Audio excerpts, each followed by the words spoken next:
और खत्म करने के बाद में एक आईसीए का पेपर हमने लिया था, बाकी भी कर लेते, देखते किसको कितना आ रहा है। और आपको याद है हमने कल क्या कुछ किया था? क्या किया था आपको याद है? उसमें आपको याद है, उसमें कुछ हमने मेमोरी टेक्निक्स वाले क्वेश्चन देखे थे। उन सिर्फ टेक्निक्स को मैं एक बार पूछना चाहता हूं, जैसे कि ईआरपी के फायदे कौन से। मैं सिर्फ उतने ही क्वेश्चन लूंगा जहां पे टेक्निक्स इन्वॉल्व है, बाकी कंसेप्ट तो आपको याद ही है।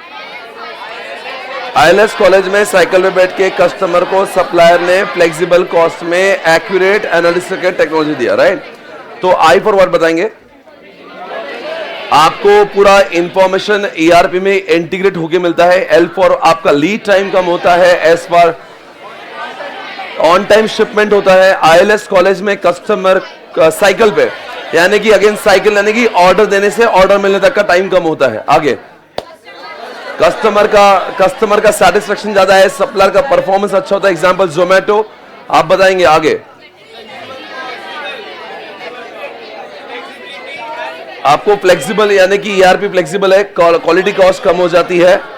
एक्यूरेट, यानी कि पूरी तरह से थार जैसे लोग जो है एक्यूरेट प्लानिंग कर सकते हैं, डिसीजन मेकिंग अच्छे से कर सकते हैं प्रोडक्शन की, और इसके अंदर लेटेस्ट टेक्नोलॉजी।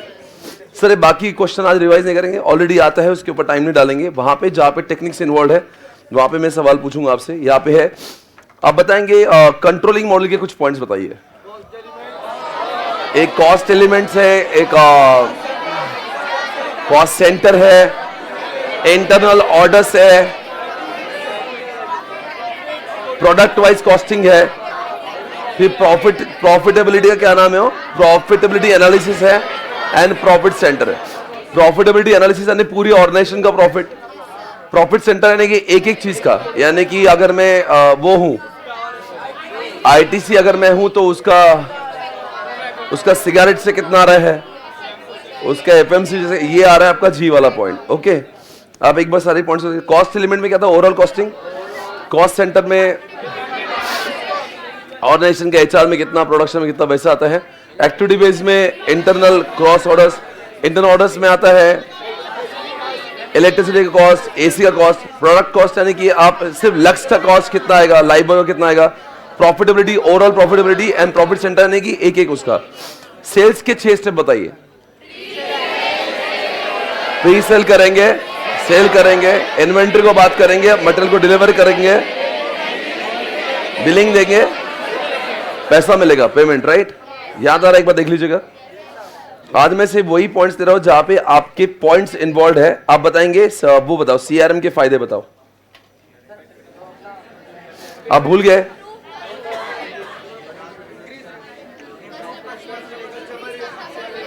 डाई कुछ था ना, डाई, ये डाई वाला नहीं है। मैं सही बोल रहा हूं, आप नहीं बोल रहे हो। कंपटीशन से आपका रेवेन्यू डाई हो जाता है। देखो कैसा कर रहे हैं आप। आपको समझा आपके मेमोरी में प्रॉब्लम क्या है? 24 आवर्स की वैलिडिटी नहीं है उसका, इसका ही तो है। क्या बात कर रहे हो आप? इसका क्या था? ऐसा कुछ नहीं था। वो वाला किसका था जो अपन ने किया? वो हाँ, वो बीआई का है। Okay, I am sorry. अब बताएंगे इसका क्या था फिर? हाँ, तो कुछ कर लो इसका भी, कुछ कर लो इसका, वरना यही क्वेश्चन आ जाए एग्जामिनेशन। सीआरएम के फायदे बताओ। यहाँ पे कस्टमर रिलेशनशिप के ऊपर लिखा है, कस्टमर रेवेन्यूज लिखा है। रिलेशनशिप को आर अंडरलाइन करो, रेवेन्यू का आर अंडरलाइन कर दो, आर आर। उसके बाद में क्रॉस सेल का सी, और internal communication again C, R R C C, R R C C M,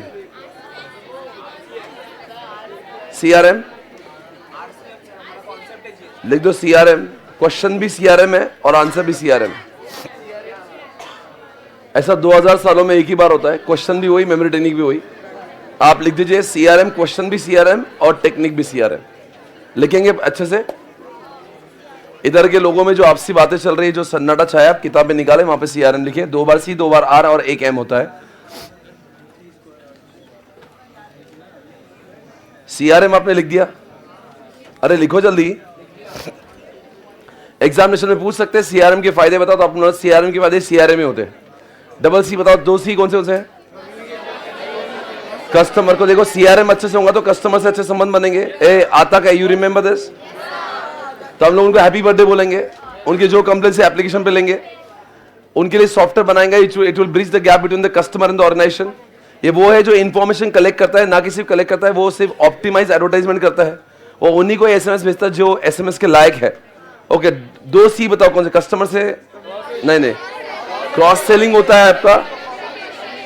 जैसे आप जोमेटो पे जाओगे, वो कोई और भी ऑर्डर ऑफर कर देगा आपको। और एक C है कम्युनिकेशन अच्छे से ऑर्गेनाइजेशन में। 2R है कस्टमर से अच्छे संबंध बनेंगे, उसको हैप्पी बर्थडे बोल रहे हो आप। R से बुक माई शो ने मुझे आता क्या बोल के रेवेन्यू बढ़ाया। और M फॉर आपकी मार्केटिंग उसी को ही होती है जिसको होना चाहिए, आप किसी को सेंड टू ऑल नहीं करते हो। 2C 2R M। 2C बोलो एक बार फिर से, क्रॉस सेलिंग, कम्युनिकेशन। R से revenue relation and M for what? Question भी वही, याद रखे, क्वेश्चन भी वही। आप बताएंगे स्टार किसका टेक्निक है? MIS के अंदर जो इंफॉर्मेशन होती है उसमें स्टार होना चाहिए। S for structure, S for structure, A for R for structure का मतलब होता है इसके अंदर की इंफॉर्मेशन जो है वो यूजर फ्रेंडली होना चाहिए, T से टाइम पे आना चाहिए, A से एक्यूरेट होना चाहिए, R से जिस टाइप की वो ऑर्गेनाइजेशन है वैसे वो होना चाहिए। आगे बढ़ेंगे, यहाँ पे कोई टेक्निक इन्वॉल्व नहीं है, यहाँ पे है। आप बताएंगे XBRL के यूजर कौन कौन है? रेगुलेटर्स है, गवर्नमेंट है, कंपनीज है, बोलो कुछ भी बोलो, डेटा प्रोवाइडर्स है, इन्वेस्टर्स है और अकाउंटेंट है। आप बताएंगे XBRL के 4 कैरेक्टरिस्टिक्स कौन से? DSLR। D for what? यानी कि आपको दिया है कि इसको सन्ड्री डेटर ही बोलते हैं। S for what? सॉफ्टवेयर का सपोर्ट आपको मिलेगा। L for what? आप अपने हिसाब से लैंग्वेज को चेंज कर सकते हैं। और R फॉर व्हाट? आपके रूल्स, आप खराब चीजें डालोगे तो रिजेक्ट हो जाएगा। याद है आपको ये? और आपको याद है उसका हमने EIS SMS टेक्निक बनाया था। बिजनेस रिपोर्टिंग क्यों करते हैं? EISM के लिए। E for what? एक्सप्लेनेशन देने के लिए। I for what? I for what? Okay, internal organisation के लिए, कम्युनिकेशन के लिए। S फॉर आपके स्टेक होल्डर्स को अगर जानना है तो वो इससे जान सकते हैं हमारे बारे में। और सक्सेसफुल मैनेजमेंट के लिए आपके पास में होना चाहिए बिजनेस रिपोर्टिंग, वरना आप बायजूस बन सकते हैं। दोस्तों BI का वही देखा था हमने। BI यानी कि आपकी ऑर्गेनाइजेशन का ग्राफिकल रिपोर्ट बनाएगा, पूरे स्क्रीन पे 360 डिग्री व्यू मिलेगा। इजी टू अंडरस्टैंड है। BI और DA में जो DA होता है वो सिर्फ वो DA तो कुछ भी हो सकता है, पर कोई भी ऐसा DA जो बिजनेस के बारे में हो तो उस DA का नाम, और DA अगर पॉपुलेशन का हो तो वो DA होता है, वो BI नहीं होता। तो BI के फायदे बोलेंगे आप, बोलो भाई। डाई होता है, क्या होता है? कंपटीशन में रेवेन्यू डाई होता है।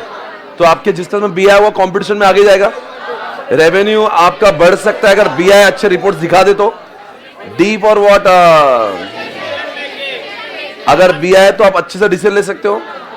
I से आपका इंटरनल प्रोसेस ऑप्टिमाइज होता है और E से आपका एफिशिएंसी बढ़ता है। ये देख लीजिए, आप यहाँ पे थोड़ा सा हौले से कर रहे थे, मुझे आपको लगा कि मुझे देख के लगा आपको नहीं आ रहा था आपके एक्शंस और देख के।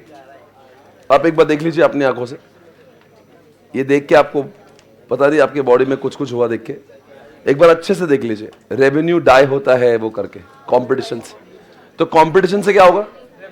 BI से आपका कंपटीशन में आगे जाने का मौका मिलेगा, कॉम्पिटिटिव एज मिलेगा। हाँ बोलो आगे। रेवेन्यू आपके बढ़ेंगे बिकॉज BI आपको सबको स्क्रीन पे लाके देगा। D से आपके डिसीजन अच्छे होंगे बिकॉज सबको स्क्रीन पे होगा। आपके इंटरनल प्रोसेस ऑटोमेट होंगे। और E से आपके कम समय में ज्यादा आपको आउटपुट मिलेगा। ओके, ये हो गया। आप बताएंगे डेटा एनालिसिस के 3 स्टेप्स। डेटा कलेक्शन, बाद में फिक्सिंग प्रॉब्लम जो हटा दिया, और लास्ट में मॉडल बना के उसके रिपोर्ट प्राप्त की हमने। दैट्स ऑल गाइस, ये सब कुछ हुआ। हम लोग जा रहे हैं ICA के उस पेपर के ऊपर। Are you ready for it? हम लोग ICA के सारे क्वेश्चंस पेपर को ठोक देंगे आज। सर ऐसा क्या हर चैप्टर के साथ में करेंगे? हर चैप्टर के साथ में ये होगा जो अभी हो रहा है, ठीक है ना? ICA भी मार्केटिंग करता है आजकल। ICA खुद ही मार्केटिंग कर रहे हैं और ये लोग भी मार्केटिंग करते देखो अपनी। हाँ तो मार्केटिंग ही है। आगे, एवरीबॉडी वेलकम बैक। यार आपके सामने दोस्तों इंटरमीडिएट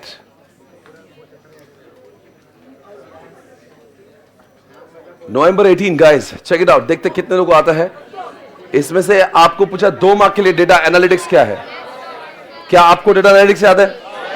एग्जाम्पल दे सकते हैं? दूसरा एग्जाम्पल दिखाया ना, कल भी दिखाया है। यूट्यूब एनालिटिक्स आप बताएंगे। यहाँ इंस्टाग्राम यूट्यूब आ गया ना इसमें। ओके, एनालिटिक्स से आपको जो डेटा मिलता है वो कैसे मिलता है? ग्राफिकल मिलता है या टेक्स्ट मिलता है? क्या वो इजी टू अंडरस्टैंड होता है? उससे डिसीजन लेना इजी, क्या फास्ट हो जाता है? क्या आपको अपनी ऑर्गेनाइजेशन के बारे में बहुत कुछ जानकारी मिलती है? और क्या बोलेंगे इसके बारे में? और है 2 मार्क मिल चुके आपको। अगला प्रश्न आपके सामने ये रहा। ईआरएम तो आपको मैंने नहीं पढ़ा अब तक, बिकॉज चैप्टर 1 से है ये। और 4 मार्क के लिए देखते हैं कितने लोग आएगा। जो आएगा मतलब वो पास होएगा। इसमें लिखा है बिजनेस ऑर्गेनाइजेशन। देखो कितना वाहियात क्वेश्चन सेट करते, पूछा कुछ है नहीं, सिर्फ जानबूझ के लाइंस बढ़ा दी, और वो भी पीले कलर में आपको काला पीला लिख के दे दिया। अब business organisation are planning to switch on an integrated software for the accounting and tax. उनका बोलना है कि वो पहले अकाउंट अलग यूज कर रहे थे, टैक्स अलग यूज करते थे, उनकी प्लानिंग है दोनों साथ में करेंगे। तो आपको उसके फायदे और नुकसान बताना है। कितने लोगों को आ रहा है ये? यू रिमेंबर किसी से हमने बात की थी? क्या आप अंदर से निकलेगा बाहर? देखते 4 मार्क किसको मिलेंगे। दोस्तों आप बताएंगे दोनों का अगर साथ में है और दोनों अलग है तो मैं सवाल पूछूंगा ये क्या है। बताओ कहां पे आपको लिखना पड़ेगा खुद से? कहां पे नहीं लिखना पड़ेगा? कहां पे एरर्स हो सकते हैं? कहां पे बनाना मुश्किल है जब वो एक साथ है? Which one is very costly जब वो एक साथ में है, और किस में वो होता है आपको वो मिलता है, मतलब वो ज्यादा फीचर्स जब वो आपके अलग अलग होंगे। तो कुछ अच्छी बातें कुछ खराब बातें वो गए, प्रोज एंड कॉन्स। 5 पॉइंट्स मैंने बोले, उसमें से कुछ अच्छे थे और कुछ बुरे थे। आप लिख देना। 4 मार्क के लिए क्वेश्चन पूछा। Are you feeling confident? ये क्वेश्चन पूछा नवंबर 2018 से। ओके, ये रहा अगला प्रश्न आपके सामने। ये हमारे नहीं है, नहीं है, ये नहीं है, ये भी नहीं है। नहीं, मैं अभी वर्चुअलाइजेशन वो सब तब करूंगा जब मैं चैप्टर 4 जो आज से मैं रिवाइज कराऊंगा, तो मैं चैप्टर 4 को कल पूछूंगा। अभी मैंने चैप्टर 4 पढ़ा है पर मुझे नहीं पूछना है। मैं क्यों पूछूं? जब मेरा वक्त आएगा तब मैं पूछूंगा। दोस्तों हमें अभी नवंबर 2019 में। Are you ready for it? अच्छा जान दो, बोल दो, चलो यार। ओवर आईओटी के 2 एग्जांपल दे दो। कितने लोगों को आ रहा है आईओटी के एग्जांपल्स? अरे आपने तो रिवाइज भी नहीं किया, फिर भी आ गया। क्या ब्रेन है आपका यार। वस्तुओं पर इंटरनेट बताइए कौन से एग्जांपल है? कार है, ओला है, एसी है, टीवी है, खेती का वाटर पंप है, गीजर भी हो सकता है, वॉशिंग मशीन, टीवी, एसी सब आएगा। डस्टबिन देखा था हमने, सीसीटीवी। बस बस सबको मिलेगा, सबको देंगे 2, सबको 2 में से 3 देंगे।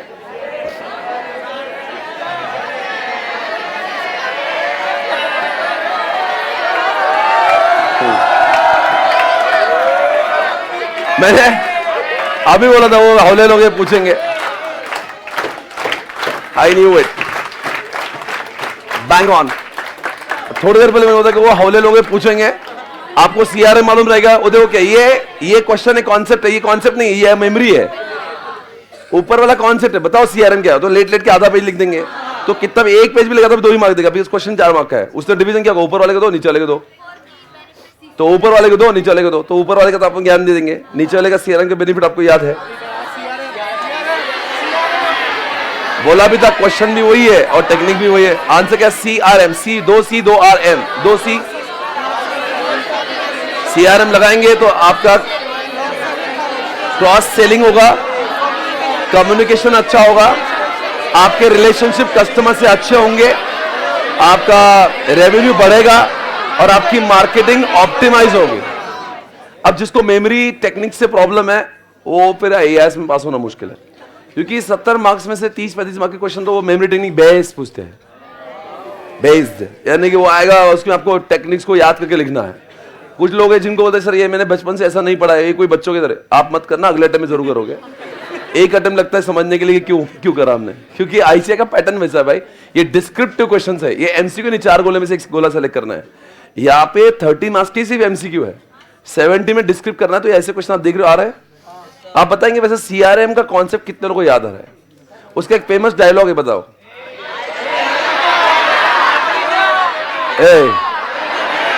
तो ये आता कैसे हम लोग पूरा लिख सकते हैं अच्छे से?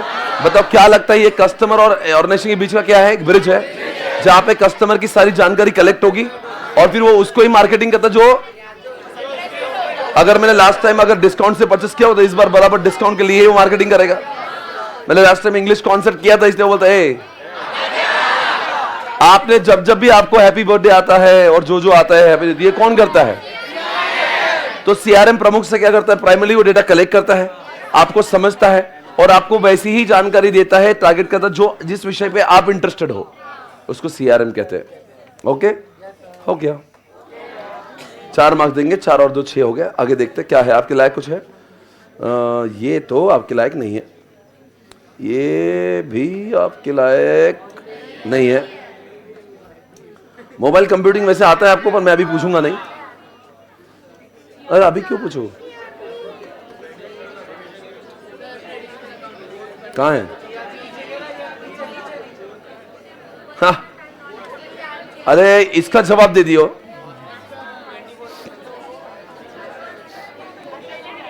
बोल रहे 2 टाइप के डेटा होते हैं, मास्टर। याद आ रहा है कितने लोगों का मास्टर नॉन मास्टर याद आ रहा है? अरे आपको सभी को आ रहा? अरे कैसे हो गया ये? आप बताएंगे पहले मास्टर बनता है कि नॉन मास्टर? कौन सा रिलेटिवली परमानेंट होता है, हर बारी चेंज होता है? पहले ये बनेगा Aadhaar card, PAN number, gender, quantity. हाँ बोलो ना मास्टर, बोलो बोलो। Quantity, rate, discount. Okay next. Oh baby what's this? पर अफसोस इस क्वेश्चन को आईसीए ने डिलीट कर दिया सिलेबस से।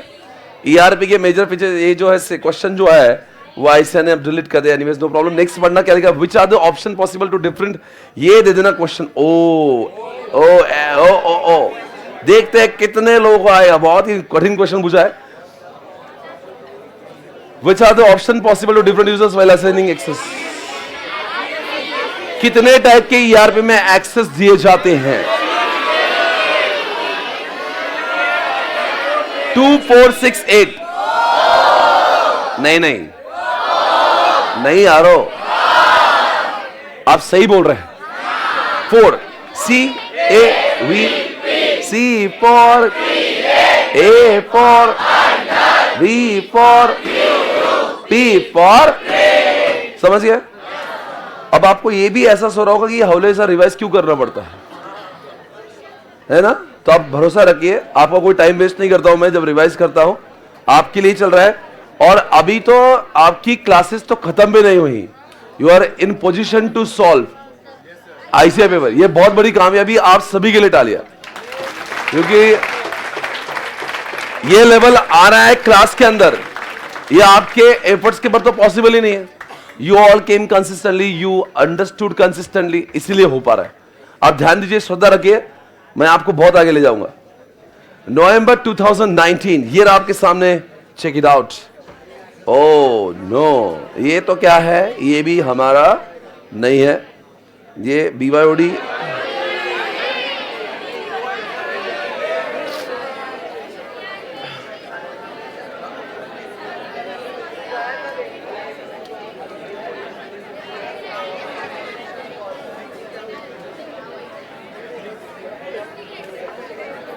आपके लिए एक जेनरिक क्वेश्चन पूछा है।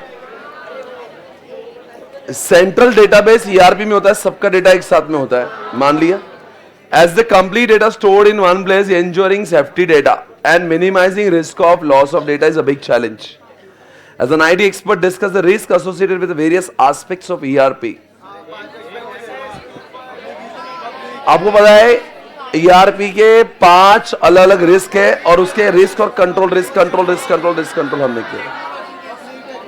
ये क्वेश्चन हमने कल रिवाइज नहीं किया, पर हमने इसके ऊपर पूरी चिट्ठियां लगवा के ली आपसे, और बहुतों को तो ये भी याद नहीं आ रही ऐसा कभी हुआ था पूरे चैप्टर में ऐसा कहा है। मैं आपको सिर्फ उसका थोड़ा सा एक बैकग्राउंड देता हूं।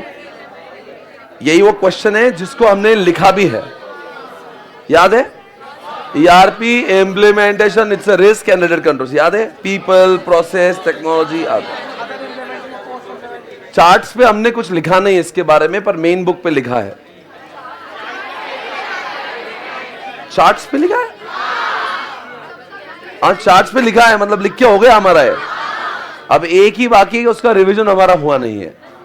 और रिवीजन यानी कि कल मैंने रिवाइज नहीं किया उसको, उसके पहले किया था। पीपल रिस्क, आपको याद है? एक रिस्क मुझे याद है जो पोस्ट इंप्लीमेंटेशन कहते हैं, ये शादी जैसा रिश्ता है। ईआरपी के एक बार इंप्लीमेंटेशन होने के बाद आपको अच्छा लग रहा है नहीं लग रहा है उससे फर्क नहीं, आपको निभाना पड़ेगा रिश्ता। ऐसे करते करते उन्होंने 4 रिस्क बोली है। एक तो प्रोसेस वाले में सिर्फ 2 ही बच्चे हैं, उसके एक बीपीआर है, एक प्रोसेस। एक काम करो ना, ये क्वेश्चन सिर्फ इतना वाला आज रात का जब 9:30 बजे का टाइम होगा आप उसको पढ़ेंगे। कल इसको एक क्वेश्चन है जो हमने लिखाया भी है, इसके अंदर काफी पॉइंट्स भी है। पर अब क्या होता है ना, अगर आप देखोगे तो थोड़ा सा एग्जामिनेशन पर्सपेक्टिव से समझाता, वो क्वेश्चन बहुत ही बड़ा हो जाएगा। अगर आप सारे पॉइंट्स, और उनके बच्चे तो कम से कम 20-22 बच्चे होंगे, क्योंकि हर एक ने 5-6 बच्चों को जन्म दिया है, और इसमें 2 ही बच्चे अच्छे, प्रोसेस वाले ने 2 बच्चों को दिया, और पोस्ट उसका 1 बच्चा है, बाकी सबके 4-5 के बच्चे, यानी कि 18-20 पॉइंट्स होंगे। यानी 5 मेन पॉइंट्स होंगे और उसके सब पॉइंट्स 20 होंगे। आप बच्चा ही पूछेगा कि सर इतना कैसे लिखेंगे, इतना मुमकिन ही नहीं, वरना यही क्वेश्चन होगा सिर्फ। तो इसलिए क्या करना पड़ेगा, हमें कट शॉर्ट करना पड़ेगा। तो आपको मेनली ऐसे जब क्वेश्चंस आते हैं तो बहुत ही अपने आप को लिमिटेड करके, अगर आपको सारे भी हेडिंग्स लिखना है, सारे जो मेन 5 है वो तो लिखना ही है, उसके अंदर क्या अगर आपकी कुछ हो सकता है आप हेडिंग्स ही लिख दो, या फिर आप हेडिंग्स नहीं लिख रहे हो, आपको लगता है थोड़ा एक्सप्लेन करना चाह रहे हो तो 2-3 पॉइंट को एक्सप्लेन करें। मतलब आपके पास में 6 मिनट के लिए, 6 मार्क्स के लिए आपके पास में एग्जामिनेशन में लगभग 10-11 मिनट होंगे, तो उसमें जितना लिखना है उतना ही लिखेंगे ना। ऐसा ज्यादा अगर लिखते बैठेंगे इमोशनल होकर मैंने याद किया अब तो लिख के रहूंगा भारत माता की, ऐसा नहीं होता है। मतलब याद किया, कुछ लोग क्या मैंने याद किया तो लिखूंगा ही, वो 2 मार्क का रहा कि 10 का, उससे फर्क नहीं पड़ता, मैं तो लिख के तो पूरा आऊंगा। आपको समझना पड़ेगा 6 मार्क में कितना वक्त है, 10 मिनट का वक्त है। ओके, आगे बढ़ेंगे। हाँ चलो बोलो बोलो, चलो भाई। वैसे किसी को एक क्वेश्चन आ रहा है क्या? रोल बेस्ड एक्सेस कंट्रोल कितने लोगों को याद आ रहा है? सबको सब कुछ देंगे या नहीं देंगे? उसको ईआरपी में से उतना ही एक्सेस देंगे जितना कि उसको, सबको डिपेंड्स ऑन। वैसे ये चैप्टर 4 से बिलोंग करता है। किसी को 1 टायर, 2 टायर, 3 टायर याद है? कितने लोगों को याद आ रहा? 3 टायर। Oh really? आप रोज घर पे जाके रिवाइज कर रहे क्या? फिर कैसे हो गए? आप बात करेंगे 3 टायर में आपके क्लाइंट्स होते हैं और बीच में एएस होता है। देखते हैं, अब मैं पूछना चाहूंगा 3 टायर आपने बोला, ये मुद्दे को छेड़ा तो एक बार रिवाइज कर लेते हैं। आप बताओ 1 टायर में क्लाइंट भी हुई, सर्वर भी हुई, और 2 टायर में क्लाइंट सर्वर अलग अलग, और 3 टायर में 2 टायर में काम 3 थे, करने वाले 2 थे। यहां पे काम भी 3, प्रोसेसिंग का काम 3 टायर में कौन करता है? कौन डेटा स्टोर करता है? अगर मैं ई कॉमर्स के अमेजोन से कुछ बाई कर रहा हूं, मेरा लैपटॉप कौन? क्लाइंट। कौन प्लस माइनस करता है, मल्टीप्लिकेशन करता है, डिस्काउंट माइनस करता है? एएस। और कहां पे मेरी ऑर्डर स्टोर हो जाती है? Okay fine guys, we are moving on the next question paper जिसका नाम है November 2020। Are you there? November 2020 आपके सामने एक क्वेश्चन आ रहा है।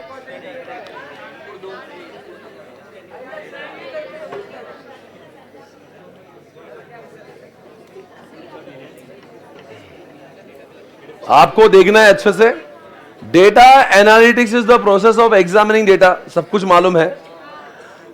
To draw conclusion about the information the content increasingly with the aid of specialised software, ये भी सब ठीक है। वो द डेटा एनालिटिक्स सॉफ्टवेयर जैसे यूट्यूब करता है। List out any 3 application areas of data analytics in this today's world. क्या आंसर इसका? वो कलेक्शन फिक्सिंग वाला आंसर है इसका। एक काम करो, आपके बुक में देखो जो डेटा कलेक्शन फिक्सिंग वाले के क्वेश्चन का नाम क्या था, देखा आपने क्या गलती कर दी अभी? वो क्या नहीं, उसका नाम पढ़ो, होता ना data collection fixing problem and model. Last page पे देखो इस चैप्टर के चार्ट के, तो क्या वो उसका नाम डेटा एप्लीकेशन है? क्या इसका आंसर वो होगा जो आप बोल रहे हो? वो डेटा एनालिटिक्स के स्टेप्स है, ये बोल रहे हैं।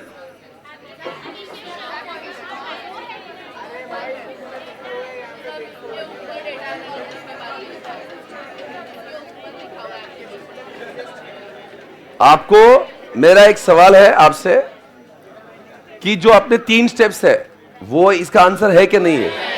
ये बात सॉर्टेड है नहीं है? आप बताओ इस दुनिया में आजकल डेटा एनालिटिक्स कहां चल रही है, उसका सवाल है।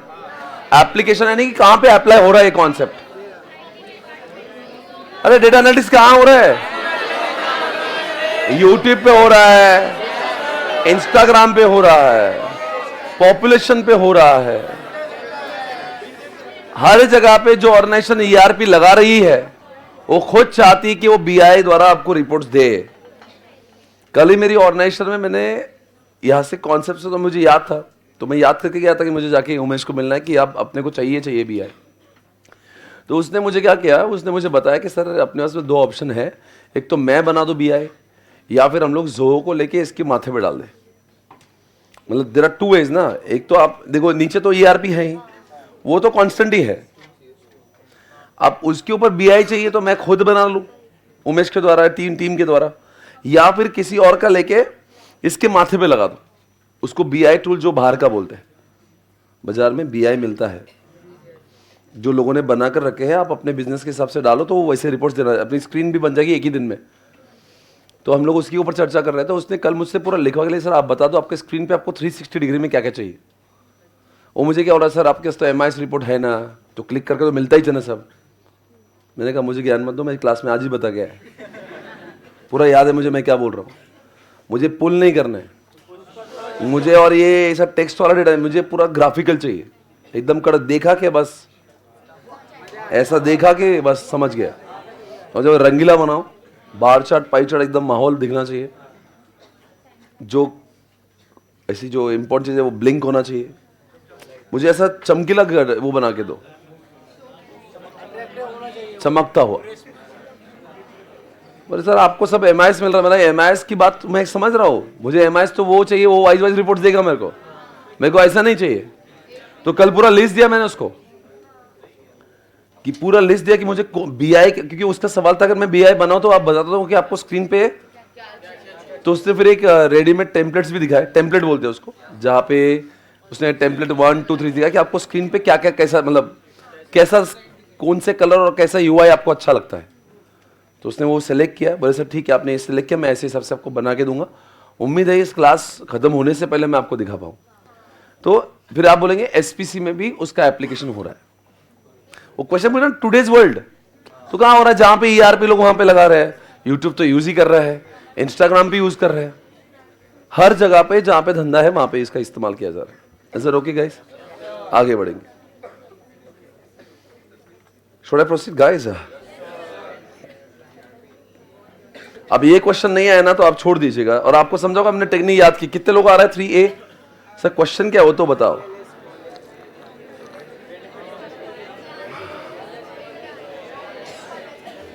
अभी तक तो क्वेश्चन ही नहीं समझ रहा है। अरे वो सब ऊपर का 4 लाइन ज्ञान दिया है, आखिरी का पढ़ो। Explain the benefits of ERP 6 mark के लिए पूछा है। आ रहा है 6 मार्क के लिए? कितने लोगों को आ रहा है, याद आ रहा है?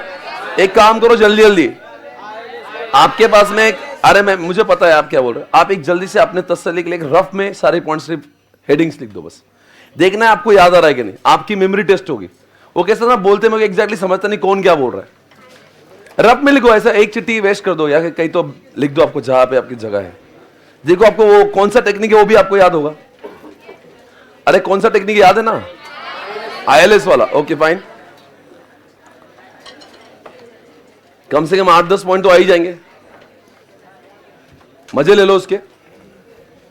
किसके बोल दो, ILS, ILS क्या था वो? साइकिल। मैं क्यों बोलूं? मैं नहीं बोलूंगा।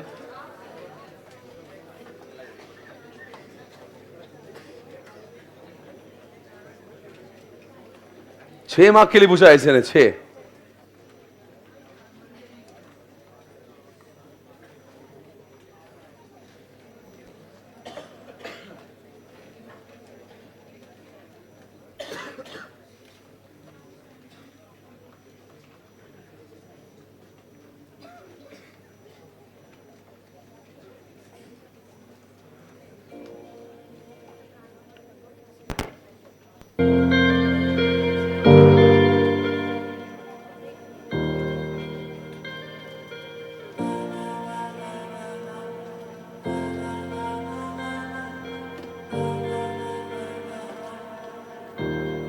तू मेरा कोई ना होके भी कुछ लागे, तू मेरा कोई ना होके भी कुछ लागे। यारे जो भी तूने कैसे किया रे, जिया को मेरे बांध ऐसे लिया रे, समझ के भी ना। कितने याद आए? सारे? थोड़ा सा मीनिंग भी अपने आप से देखो, इमेजिन करके आपको आ रहा है क्या? नहीं, आप खुद सोचिए ना, उसके मीनिंग्स आप लिख, मतलब इंग्लिश की बात नहीं, सिर्फ मीनिंग उसका याद आ रहेगा क्या कॉन्सेप्ट?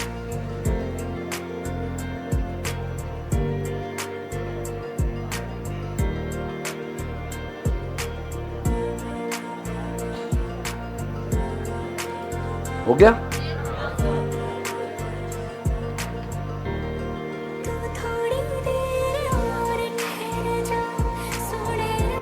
गाइस हो गया क्या? कितने पॉइंट्स याद है आपको? 11 पॉइंट याद आ गए? Are you able to see the impact of techniques? अगर वो ना होते तो आपके 6 चले जाते। और कुछ लोग लिखते भी तो ऐसी हेडिंग लिखकर आते हैं जिसका कोई संबंध नहीं है। सर अगर मान लो हमने वैसा एग्जैक्ट हेडिंग नहीं लिखा, अपना जेनरिक कुछ तो भी अपना लिख के उसके जैसा सिमिलर वर्ड, वो नहीं चलता। वो हेडिंग देखता है, इधर हेडिंग देखता है बस, और उसको लगता है हेडिंग मैच है तो अंदर जाके एक बार सोचेगा मैं पढ़ूंगा नहीं। हेडिंग मिस मैच तो वो आगे इंटरेस्टेड ही नहीं, इज नॉट इंटरेस्टेड। वो प्राइमरी मुद्दा है उसका। देखते हैं कितने लोग याद कर पाए हैं इसको। दोस्तों फिर से एक बार रिकॉल कर लेते हैं, एक बार फिर से एक बार याद करें। कितने लोग याद कर पाए? सभी लोग? कितने लोग? 6-7 पॉइंट्स?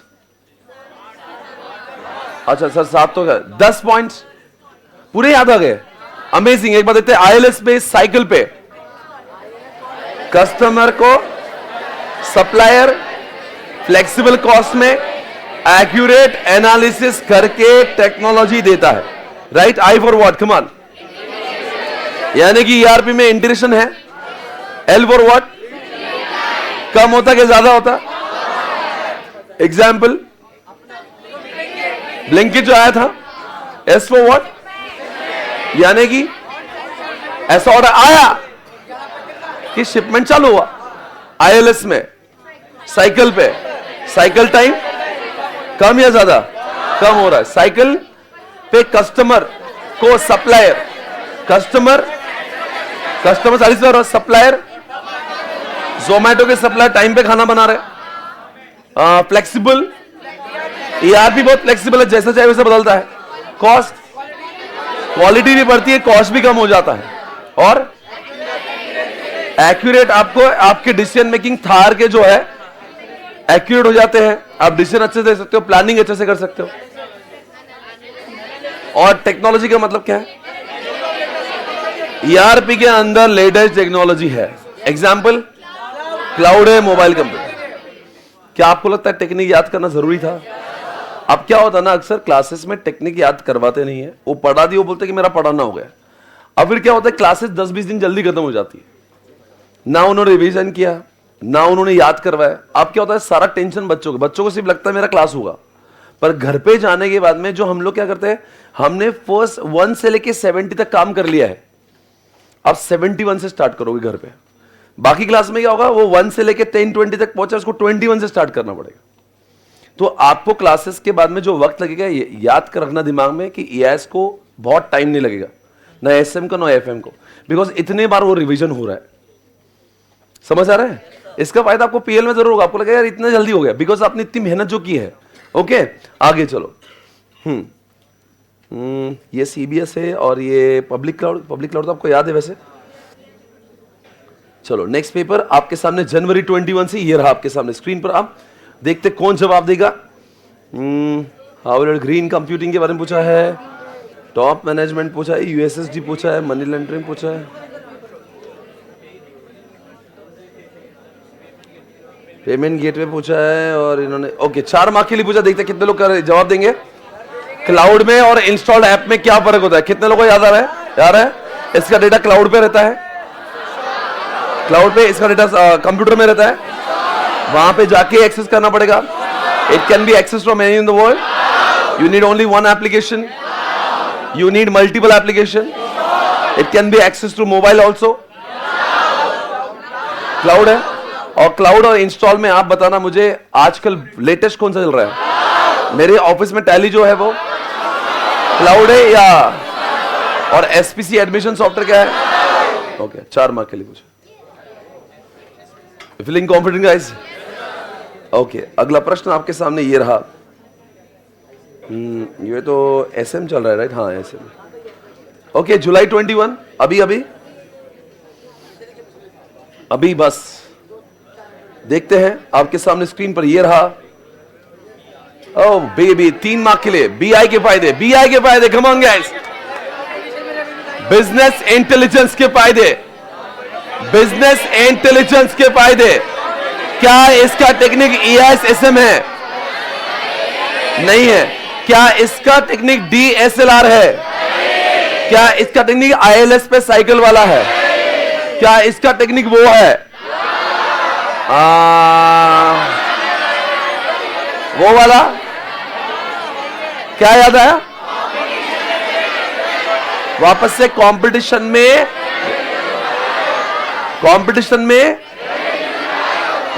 में रेवेन्यू याद आ रहा है?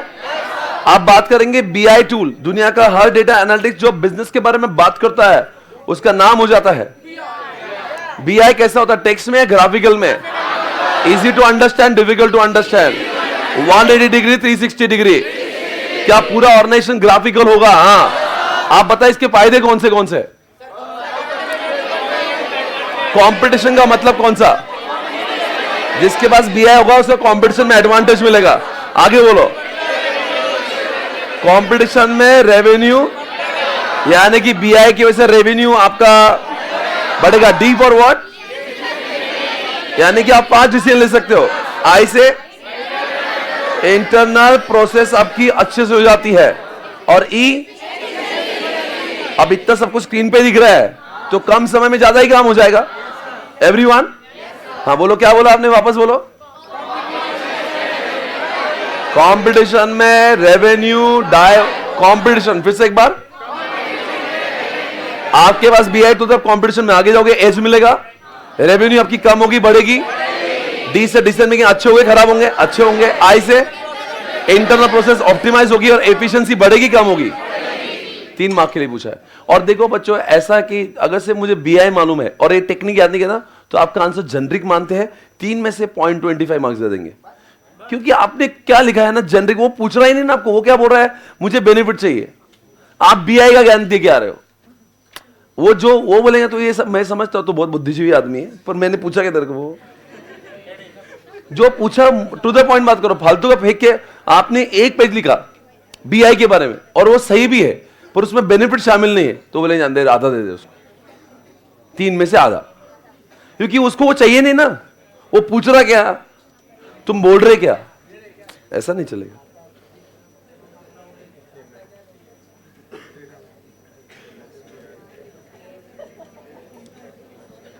ये भी 19 में से 6 में से है।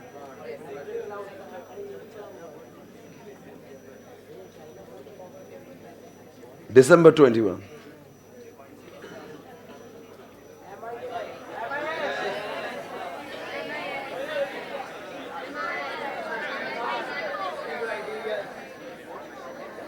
देखते किसके दिमाग में आता है। बोलते हैं एमआईएस के रिपोर्ट को अच्छा करने के लिए उसके अंदर क्या क्या चीजें को होना जरूरी है, और जानबूझ के इन्होंने 3 वर्ड लिखा 3। ये देखा एक कमीनेपन की सुगंध आ रही होगी आपको यार, क्यों बोला 3? अब जिसने स्टार याद किया वो तो साला 4 पूछा है। देखिए ऐसा तो क्वेश्चन नहीं हमने कवर नहीं किया, यानी कि आपके दिमाग में 2-4 चीजें तो एग्जामिनेशन में वैसी कॉन्फिडेंस लो होता है, वहां पे अपन ने 4 याद की, इन्होंने खुजली करी है जानबूझ के, ताकि आपके दिमाग में जो थोड़ा बहुत आंसर का कॉन्फिडेंस है ना वो भी छीन ले आपसे। They play with your mindset. देखा ये कमी, ये देखा 3 लिख के क्या कमीनापन नहीं है, इसको जिसने बनाना उसको अकेले में मिलो आप, बोला भैया 4 क्यों नहीं पूछे तूने,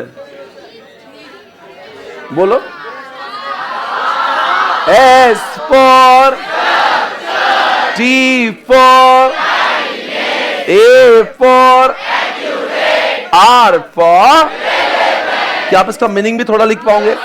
एमआईएस के अंदर जो स्ट्रक्चर होता है मतलब टी से, यानी कि जब मांगा, ए फॉर व्हाट, एरर होना चाहिए कि नहीं होना चाहिए, आर से व्हाट, यानी कि जिसका धंधा है वही होना चाहिए।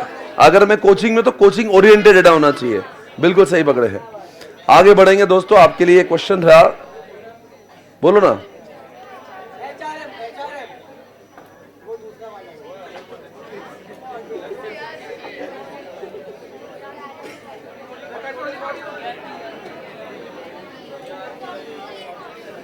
ये जवाब दिया मतलब यू आर स्मार्ट। आज भी, अभी याद किया, अभी कंट्रोलिंग मॉड्यूल कितने लोगों को याद आ रहा है? कंट्रोलिंग, कंट्रोलिंग क्या उसका मेन मुद्दा जानते हो? क्या काम है? क्या काम करने के लिए? कॉस्ट कम करने के लिए। सही पकड़े हैं। आप बताओ क्या क्या करता है, मतलब होता क्या है इसमें? इसमें हम लोग स्टैंडर्ड कॉस्टिंग लिखते हैं, वो एक्चुअल कॉस्टिंग लेता है और बताता है कि हमारा वेरिएंस क्या, कहां पे हमारा एडवर्स वेरिएंस आ रहा है। याद है ना कंट्रोलिंग? मुद्दा क्या है इसका? एक ही ऑब्जेक्टिव है कि कॉस्ट। अच्छा बताओ क्या होगा कॉस्ट बढ़ गई तो? कॉस्ट बढ़ गई तो आप you will be out of competition. बढ़ा के देखो कॉस्ट, आप कंपटीशन से बाहर जाओगे, लोग आपको इतना महंगा एक्सेप्ट नहीं करेंगे। अच्छा दूसरी बात, आप ऐसे 2-3 एग्जांपल बताओ कुछ इंडस्ट्री के जहां पे कॉस्टिंग पे बहुत ध्यान रखना, वरना आप बाहर चले जाओगे। आप बताओ कॉस्टिंग एफएमसीजी में, ओके, और मोबाइल इंडस्ट्री में, कोई भी जगह पे आपका एक प्राइस पॉइंट होता है, उसके ऊपर जाओ तो लोग बोलेंगे बहुत महंगा हो रहा, मुझे नहीं लेना। अच्छा है तू बहुत, पर तेरे घर में रख, बेचने लायक नहीं है, तू सिर्फ देखने लायक है। कभी कभी होता है ना, देख के मजा आता, खरीद के नहीं। समझ क्या बोलता रे? हाँ? तो आप बताएंगे, इसमें आपको याद होगा कंट्रोलिंग के अंदर 5-6 पॉइंट्स थे। कितने? 6, 7, 5, 5, 6, 7, 7 है क्या? 5 तो कॉस्ट के हैं, 2 तो बेनिफिट के हैं। क्या आप इनको अपनी इससे लिख पाएंगे, या फिर मैं बोलता हूं आप बताओ मैं किसके बारे में बात करूं? हाँ चलो ऐसा करते हैं, ये आपको पूरी ओवरऑल कॉस्टिंग बताएगा। उसको कॉस्ट एलिमेंट्स बोलेंगे, आपको एचआर का कॉस्ट, फाइनेंस का कॉस्ट, मार्केटिंग कॉस्ट सेंटर बोलते हैं उसको, राइट है? फिर मुझे वो बताओ एक एक लक्स की कॉस्ट, लाइफ बाय की कॉस्ट, उसको प्रोडक्ट कॉस्ट बोलते हैं। बेस्ट है, आप जैसा कोई नहीं। सुनो, कभी कभी 2 डिपार्टमेंट की मिलके कॉस्ट होती है, उसको एक्टिविटी बेस्ड बोलते हैं। कभी हमें जानना है कि प्रोडक्ट वाइज नहीं, पूरी ऑर्गेनाइजेशन में बिजली का कॉस्ट कितना है, वो है इंटरनल ऑर्डर कॉस्ट। फिर प्रॉफिटेबिलिटी में 2 है, वो कौन से? Profitability analysis and profit centre. अगर मैं आईटीसी कंपनी के सुट्टे का प्रॉफिट, होटल का प्रॉफिट, एग्रीकल्चर ऐसे जानता हूं तो क्या बोलेंगे इसको? प्रॉफिट। और ऑल ओवर प्रॉफिट जानता हो तो बेस्ट है। कितने लोग आया सच बताओ? अंदर से आया? 6 मार्क के लिए क्वेश्चन है। और सिर्फ अगर मैं आपको कंट्रोलिंग पढ़ाता और ये अंदर का देखो, आज भी आने था, मैंने रिवाइज किया, क्योंकि ये ऐसे क्वेश्चन में आपकी इज्जत लूटते हैं। अगर आपको सिर्फ कंसेप्ट पता है और ये अंदर का मटेरियल नहीं पता ना, तो वो बोलेगा ये इसका ठीक है, कंसेप्ट का 6 में से 1 दे दो, चलो ठीक है। तो यानी कि कंट्रोलिंग में आपने बहुत लेट के लिखा 1 पेज, पर आपने ये 7 पॉइंट्स नहीं लिखे तो आपको 1 दे देगा, बोले जान दो ठीक है इतनी मेहनत कर रहा है, चलो 1.25 दे दो बस, क्योंकि आपने वो। फिर बच्चा क्या बोलता, मैंने सर सबसे पहले सप्लीमेंट मैंने ली, सबसे ज्यादा मैंने लिखा, और मम्मी कसम मैंने एक भी गलत नहीं, हम कब बोल रहे गलत लिखा, सही लिखा है, पर वो नहीं लिखा जो लिखना था, कंट्रोलिंग लिखा है, पर वो पूछ रहा क्या आप लिख रहे क्या, वो बोल रहा है कि 6 चीजें बताओ, उसके लिखा है ना कुछ 6 की फीचर्स, तो वो तो लिखना पड़ेंगे ना। तो आप उसको लेट के कंट्रोलिंग के बारे में, ये इंडस्ट्री में एचयूएल में ऐसा होता है, इसमें तो मोबाइल इंडस्ट्री में ऐसा होता है, कॉस्ट कंट्रोल करना जरूरी है, ये सब ग्लोबल ज्ञान दे दिया, बहुत अच्छा किया, उसकी इज्जत है, उसका 1.5 मार्क है। पर जो आप मुद्दे से भटक रहे हो, कभी कभी होता है ना इंटरव्यू में, आप वो पूछते आपको नहीं आना, आप उसको घुमाते हो, वो बोला ये नहीं सुनना मुझे, वो बता जो मैं पूछ रहा हूं, नहीं सर वो बता जो मैंने, वो ऐसा पॉइंट है। और इधर मैं आपको बता रहा हूं, ईआईएस आपको समझ रहा, मुझे समझ रहा, जो चेकर है उसको घंटा समझता नहीं। चेकर कौन है ये अंदाजा लगा है, वो है चार्टर्ड अकाउंटेंट, जिसके जमाने में ईआईएस था ही नहीं। अब मुसीबत देखिए, प्रॉब्लम हमारी विडंबना है, हमारी जिंदगी की, हमारी जिंदगी से खेला जा रहा है रोज। मतलब चेकर को हमसे कम नॉलेज है, तो आप सोच सकते हो क्या चेकिंग, उसको बोलता इधर ये हेडिंग्स दिख रही, इधर नहीं दिख रही, मजा नहीं आया। मतलब आपका सही गलत का तेल लगा रहे, इसमें वो नहीं दिख रहा है जो मेरे सजेस्टेड में मॉडल आंसर में लिखा है, क्या लिखा, कुछ भी लिखता है, फिर कुछ नहीं होगा आपका। यानी कि गलतियां उनकी है, उन्होंने तो उन बंदों से पेपर चेक करवाना चाहिए जिनको ईआईएस का इन डेप्थ नॉलेज है। पर हमारे आईसीआई की भी प्रॉब्लम है कि कोई चार्टर्ड अकाउंट को टेक्नोलॉजी का भरपूर नॉलेज है नहीं, और जिनको टेक का नॉलेज है आईआईटी वाले, वो आपके पेपर चेक करने में इंटरेस्टेड नहीं। ए मैं करूं, ए भैया मेरी जिंदगी सुकून से चल रही है, और वैसे मेरा आरओआई निकलेगा नहीं, आईसीआई को मैं परवड़ेगा नहीं, ठीक है ना, क्योंकि नहीं आईसीआई का स्टैंडर्ड है 150-200 रुपए देंगे या 100 रुपए देंगे। अरे दिन में कितने 50 पेपर चेक करूंगा, 5,000 रुपए दिन के मैं कमाऊं, भैया कौन है मैं क्या तुम नहीं करोगे सीए होने के बाद, तुम करोगे 4,000 रुपए रोज के, मतलब 26 संडे को हटा दो, 1 लाख रुपए महीने में काम करोगे आप, क्रेजी हो व्हाट। और वो भी चलो 10 साल की प्रैक्टिस कर तो नहीं करोगे, सीए बनने के बाद 10 साल बाद तो आप 1 लाख रुपए नहीं कमाओगे ना।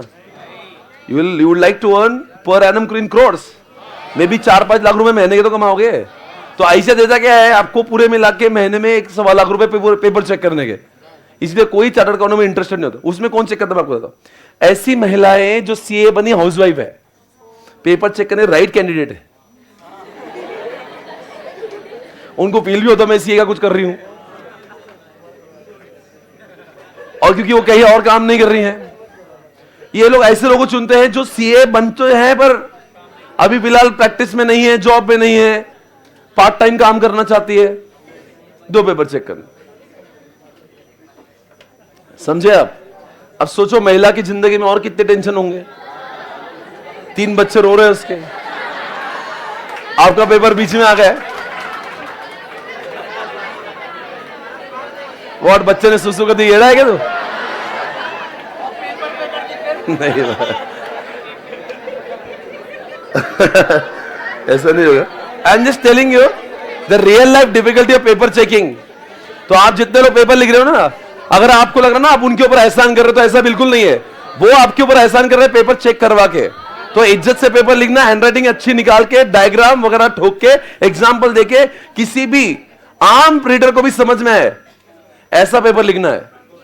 हेडिंग में गलतियां नहीं करना है। वो हवला आदमी, उसको कुछ पता नहीं है, वो पेपर चेक कर रहा है। बहुत आपकी किस्मत अच्छी होगी जो ईआईएस को समझ पा रहा है। वैसे इंडिया में 10% लोग हैं जो ईआईएस के पेपर को एक्चुअल में समझते भी होंगे। अकाउंट्स के, एफएम के पेपर, कॉस्टिंग चेक करने का टेंशन इंडिया में नहीं, टैक्स के भर भर के लोग हैं, जितने लोग, हर गली में टैक्स वाला बंदा है। ये सब्जेक्ट की अलग प्रॉब्लम है, इसलिए लोग है नहीं, इसलिए आप उसको देख के पेपर लिखना। समझ आ रहा है? इसीलिए आगे दोस्तों आगे बढ़ेंगे। मोबाइल कंप्यूटिंग पूछा था वैसे, द लास्ट क्वेश्चन पेपर कहां से आवाज आ रही? इसको अकेले को ब्रेक दो रहे। हाँ आगे आ जाओ दोस्तों, आपके सामने ये आया है। अच्छा ये तो रिसेंट है, नवंबर 22 गर्मा गर्म पेपर, जिसका रिजल्ट अभी कल परसों आया है। एकदम गरम जलेबी है, देखते कौन खाना चाहेगा।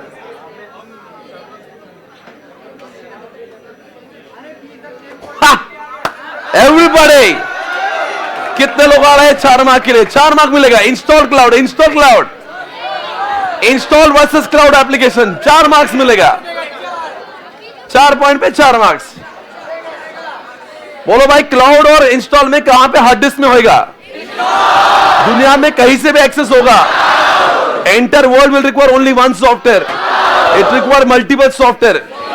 लेटेस्ट कौन सा है? एसपीसी का एडमिशन सॉफ्टवेयर कौन सा है? मेरे ऑफिस में टैली सॉफ्टवेयर कौन सा है? इसको चेंज करना है, हर जगह पे जाके चेंज करना पड़ता। हाँ, ओवर दोस्तों। Now the next point is I'm here on the next page. Question. Oh, wait. Everybody now. आपको जवाब देना है। क्या आपने कभी SCM के बारे में सुना है? वो कह रहे हैं SCM के बारे में, as an IT consultant of a company, how will you influence the management to migrate their activities to ERP system by X means benefit? वो आगे बढ़ते हैं। Today's ERP can cover wide range, such as HR, such as SCM, CRM, finance, सब कुछ ERP के अंदर है। As an IT consultant, how will you influence management to migrate? ERP को अगर कोई इंसान ERP नहीं यूज कर रहा है, आप उसको क्या पटाओगे तो ERP पे आएगा? ERP के क्या फायदे समझाओगे आप? कितने लोगों को आंसर याद आ रहा है? क्या आंसर है इसका? ILS। कितने मार्क के लिए?